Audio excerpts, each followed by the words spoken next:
Казахстане объем услуг мобильных операторов вырос на 4% за год после пятилетнего спада.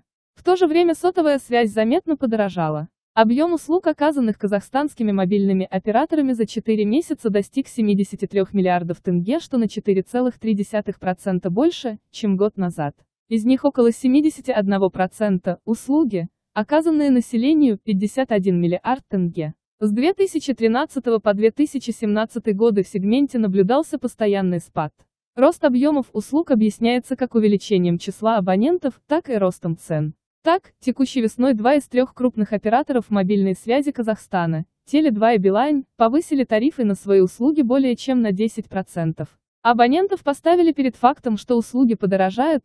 Также при повышении абонентской платы сообщалось об увеличении мобильного интернет-пакета. Сохранить существующие условия и цены казахстанцы, желающие оставить прежний объем сетевого трафика, не могли, говорится в тексте исследования. Ранее министр информации и коммуникаций Даурен Абаев в ходе отчетной встречи с населением прокомментировал подорожание мобильной связи в Казахстане. Ценового сговора, наверное, такого нет.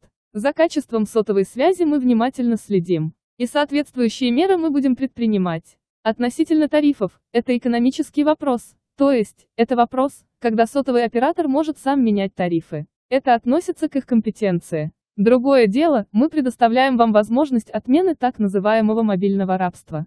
Вы можете написать заявление и перейти к его конкуренту, у кого более низкие тарифы. Отмечается, что количество пользователей мобильной связи в апреле достигло 26,5 миллионов, против 25 миллионов годом ранее. Из них 50,5% имеют доступ к интернету.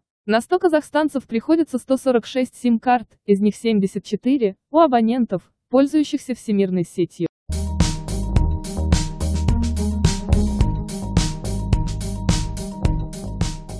Не забудьте подписаться, чтобы не пропустить важные новости.